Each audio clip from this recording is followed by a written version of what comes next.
My last day on the road in Cambodia, and I have seriously mixed feelings about this. Obviously, I'm feeling a little heartbroken at the prospect of leaving my beloved KTM yet again and so soon. But I'm also seriously excited about the reason that I have to hightail it back to Thailand right now, and that's because the company that I work with in Thailand, we have an off-road tour that we need to do. Yes, finally Thai borders are reopening and we have people coming back from all over the world, hanging out for a fix of enduro riding and road riding in those beautiful mountains of northern Thailand. Now, not only is this obviously a dream job, but it's also the job that's going to keep fueling my dreams. I've been on the road now for over 5 years, and as you can imagine, no amount of carefully and frugally set aside savings are gonna last forever. So having run out of money during the fun times of COVID, like many people I suspect, I am now onto a new thing. Yes, I have a haircut and a real job, and I am now the marketing manager at High Volt Moto Tours. So now you can come riding with me as well as helping me not starve to death. Okay, enough of the mundanities of daily life and the art of not dying. Let's get back to motorcycle trips. Now today I need to end up in Phnom Penh, but there's always more than one way to skin a cat. I have the choice of a couple of perfectly good highways, the 5 and the 6, to drop south into Phnom Penh, and obviously I'm not going to take either one of them. Instead, I've found a network of dirt roads which will take me where I need to go and take me at least twice as long. It even includes a ferry, and I love a good boat ride. Well, mostly I love a good boat ride. I didn't love that boat ride in Indonesia where they nearly dropped my motorbike off the roof of the ferry, but that's another story for another day. This ferry ride should not be half as wild as the Malacca Straits in the middle of the rainy season. This is the Tonle Sap River, and it is a huge river. It's also beautifully braided into multiple channels and lots of islands here as I cross towards Kampong Chenang. So I guess it could be a bit exciting if we ran into a sandbank or one of the shifting islands, but you just have to hope that the ferry masters know what they're doing. Now excuse me for a moment as I still try to figure out exactly which notes are which. So the official currency in Cambodia is the Cambodian riel, but in actual fact almost all business in this country is transacted in US dollars. Cambodian riel really just take the role of small change. However, that's all I'm using lately because, as you can see, I'm out in the village and we're not transacting any huge amounts of money. And when I say huge amounts of money, I mean probably anything more than $5 at a time.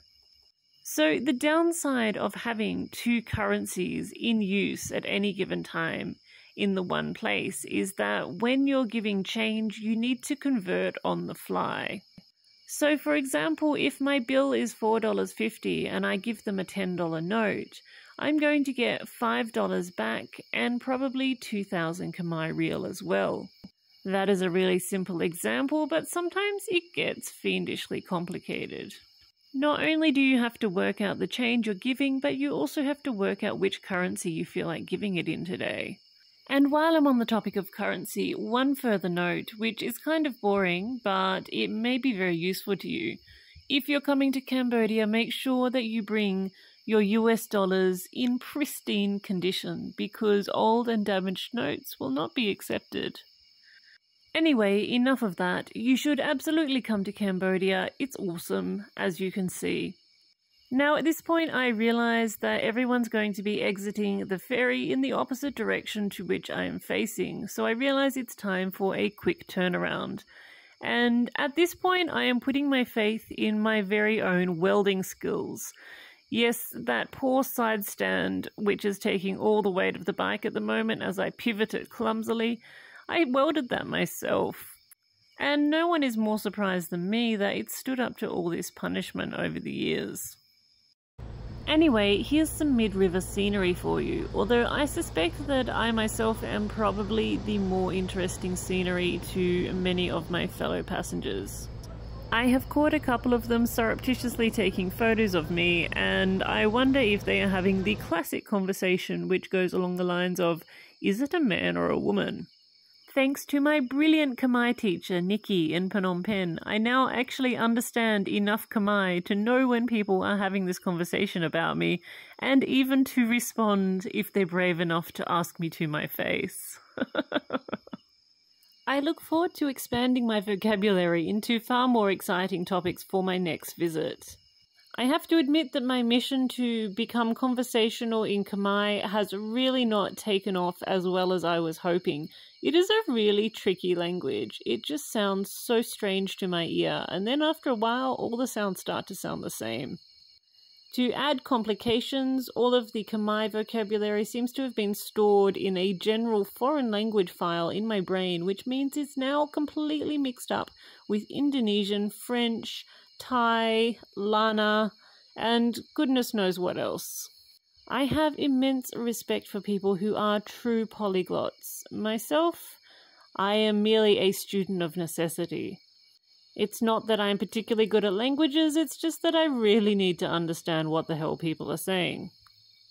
And it's totally worth it. Look at this. This is my life. And maybe to you it doesn't look super exciting. It might just look like some random dusty market that is really, really hot and sweaty.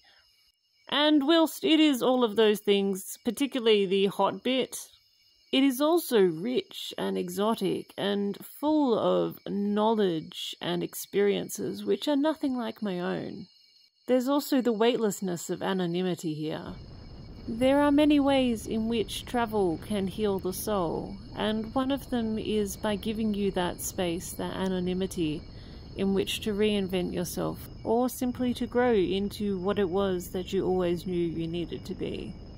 But, you know, let's not get too excited. It turns out that what I always needed to be was a vagrant motorcyclist. And here we are. Alright, sending you lots of love from the roads of Cambodia, and I'll catch you soon.